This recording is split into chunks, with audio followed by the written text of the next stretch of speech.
ইতিহাসের পাতা খুললেই আমরা দেখতে পাই এক একটি সাম্রাজ্যের উত্থান আর পতনের গল্প।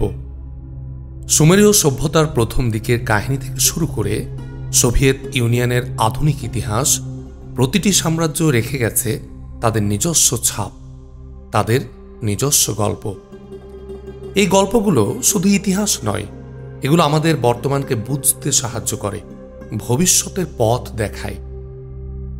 ভয়েস অব বুকসের সভ্যতা আর সাম্রাজ্যের গল্প সিরিজে আমরা আপনাদের নিয়ে যাব সময়ের এক মহা যাত্রায়, যেখানে প্রতিদিন আমরা জানব এক একটি সাম্রাজ্যের উত্থান, তাদের সাফল্য, তাদের সংগ্রাম আর তাদের পতনের কারণগুলো। জানুন সেই সব ইতিহাস যা আপনি হয়তো কখনো শোনেননি, হয়তোবা জানতেন না এর কিছুই। আপনি প্রস্তুত তো? চলুন ইতিহাসের এই মহাযাত্রায় আমাদের সঙ্গী হন আর আবিষ্কার করুন দুনিয়ার সাম্রাজ্যগুলোর অজানা অধ্যায়।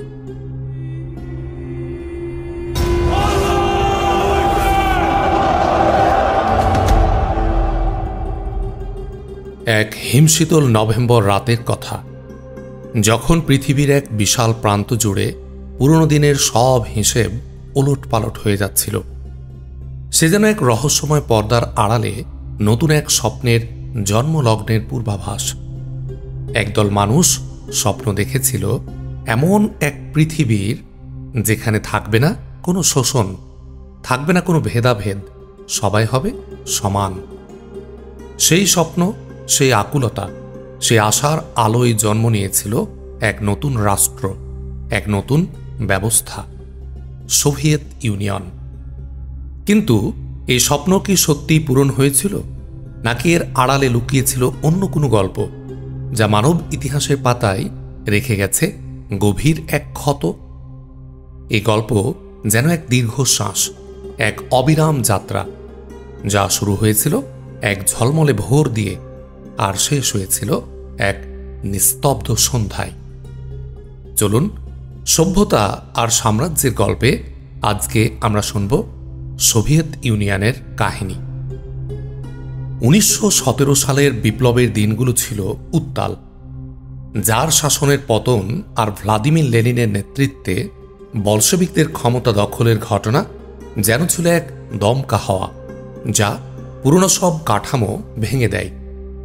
মানুষের মনে তখন মুক্তির এক তীব্র আকাঙ্ক্ষা, এক নতুন ভোরের স্বপ্ন।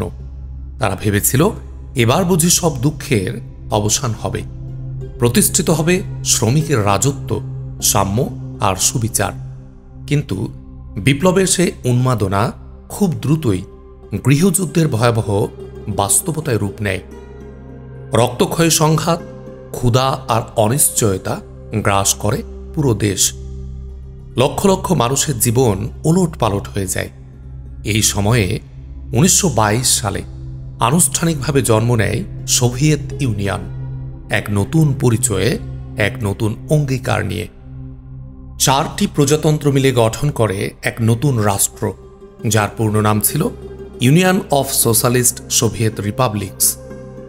লেনিন এই ঐক্যের নেতৃত্ব দেন এবং একটি সমাজতান্ত্রিক অর্থনৈতিক মডেল প্রতিষ্ঠা করেন।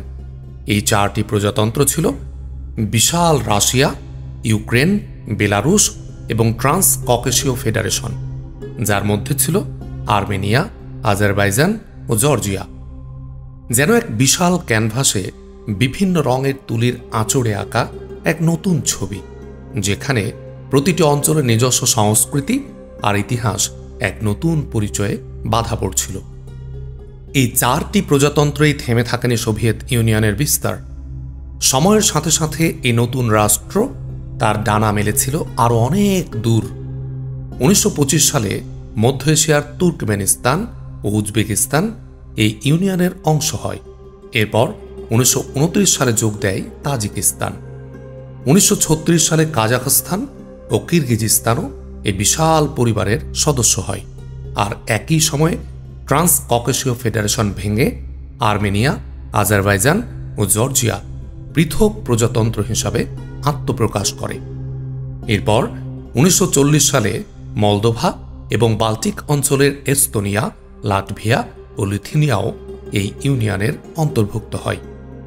যেন এক বিশাল সাম্রাজ্য ধীরে ধীরে তার ভৌগোলিক ও সাংস্কৃতিক পরিধি বিস্তার করছিল, যেখানে বিভিন্ন জনগোষ্ঠীর মানুষ এক ছাতার নিচে এসে দাঁড়াচ্ছিল। এই বিস্তার ছিল একদিকে যেমন ক্ষমতার প্রতীক, তেমনি অন্যদিকে ছিল ভিন্ন ভিন্ন মানুষের আশা আকাঙ্ক্ষা আর সংস্কৃতির এক জটিল মিশ্রণ। যদিও এর পেছন ছিল এক জটিল রাজনৈতিক হিসাব নিকাশ, মানুষের মনে তখন আশা আর ভয় দুটোই পাশাপাশি দানা বাঁধছিল। কিন্তু সেই অঙ্গীকারের পেছনে লুকিয়েছিল ক্ষমতা দখলের তীব্র লড়াই আর তার নির্মম পরিণতি। মানুষের মনে তখন আশা আর ভয় দুটোই পাশাপাশি দানা বাঁধছিল। এরপর ধীরে ধীরে এক নতুন অধ্যায়ের সূচনা হয়, যখন জোসেফ স্ট্যালিনের লৌহ মুষ্টিতে চলে আসে সমস্ত ক্ষমতা। 1930-এর দশক থেকে শুরু হয় এক ভয়াবহ সময়, যা ছিল ভয় আর নিয়ন্ত্রণের এক যুগ। জোরপূর্বক কৃষিজমি রাষ্ট্রীয়করণ বা কালেকটিভাইজেশনের নামে লাখ লাখ কৃষককে তাদের ভিটেমাটি থেকে উচ্ছেদ করা হয়। এর ফলস্বরূপ ইউক্রেনে সংঘটিত হয় হলোদোমর এর মতো ভয়াবহ দুর্ভিক্ষ, যেখানে লাখ লাখ মানুষ না খেয়ে মারা যায়। এরপর আসে গ্রেট পার্জ বা মহাবিচার, যা ছিল এক নির্মম শুদ্ধি অভিযান। এ সময় অসংখ্য মানুষকে মিথ্যা অভিযোগে গ্রেফতার করা হয়, প্রহসনমূলক বিচার করা হয়, নির্বিচারে হত্যা করা হয়। দেশের প্রতিটি কোণায় ছড়িয়ে পড়ে ভয় আর অবিশ্বাস। মানুষ একে অপরের দিকে সন্দেহের চোখে তাকাত, কারণ কে কখন রাষ্ট্রদ্রোহী হিসাবে চিহ্নিত হবে তার কোনো নিশ্চয়তাই ছিল না। এই সময়ে মানুষের মনস্তত্ত্ব ছিল এক অদ্ভুত ভীতির জালে আবদ্ধ। বেঁচে থাকার একমাত্র উপায় ছিল নীরবতা আর অন্ধ আনুগত্য। এই পরিস্থিতি সমাজে এক গভীর ক্ষত তৈরি করেছিল, যেখানে মানুষের আত্মপরিচয় আর মানবিকতা প্রতিনিয়ত প্রশ্নের মুখে পড়ছিল। এই ভয়াবহতার মধ্যেও এক নতুন চ্যালেঞ্জ সামনে আসে, দ্বিতীয় বিশ্বযুদ্ধ। 1939 থেকে 1945 সাল পর্যন্ত চলা এই যুদ্ধকে সোভিয়েত ইউনিয়নে মহান দেশপ্রেমিক যুদ্ধ বলা হয়। স্টালিনের নির্মম শাসনের শিকার হওয়া সত্ত্বেও দেশের মানুষ একজোট হয়ে শত্রুর বিরুদ্ধে রুখে দাঁড়ায়।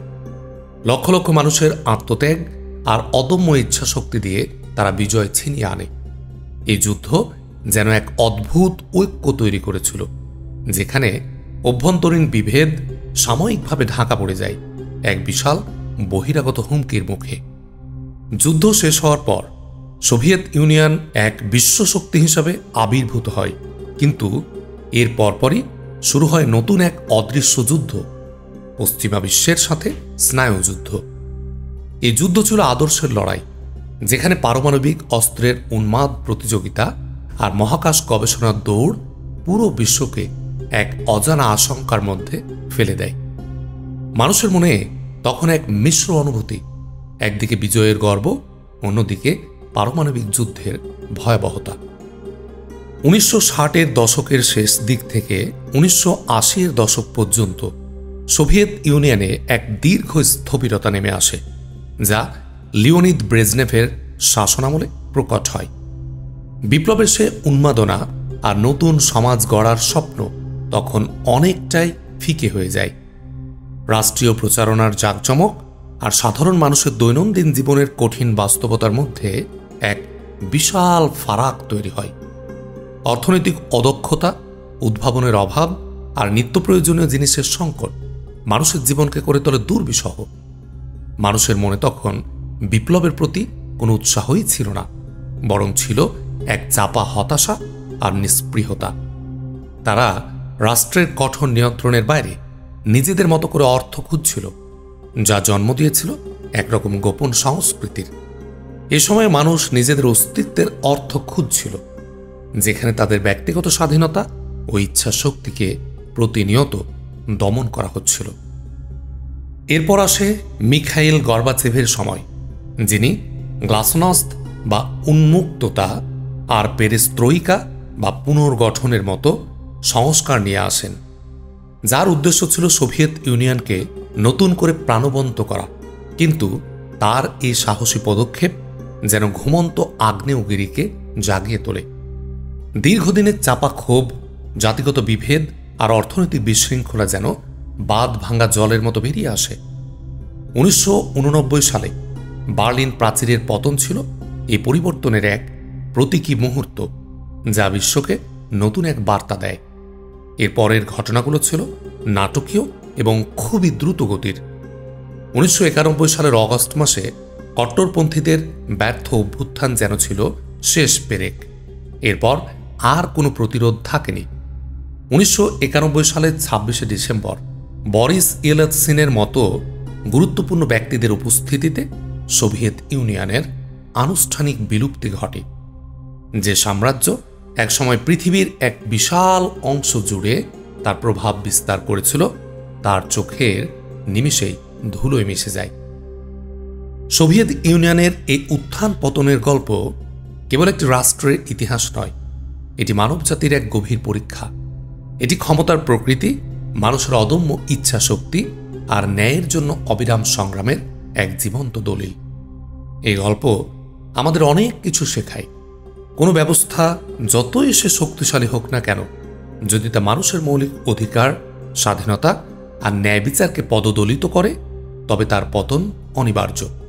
এ মহাকাব্যিক যাত্রার শেষ হলেও এর প্রতিধ্বনি আজও আমাদের কানে বাজে। আমাদের মনে প্রশ্ন জাগায়, মানুষ কি সত্যিই শিখেছে ইতিহাস থেকে, নাকি শেখে? এই প্রশ্নই হয়তো আমাদের পরবর্তী অধ্যায়ের প্রতি কৌতূহল জাগিয়ে তোলে, যেখানে মানুষ আবারও নিজেদের জন্য এক নতুন ভোরের স্বপ্ন দেখে, এক নতুন পৃথিবীর খোঁজে এগিয়ে চলে। আমরাও এগিয়ে যাব সাম্রাজ্য আর সভ্যতার গল্প নিয়ে আফ্রিকার পথে প্রান্তরে।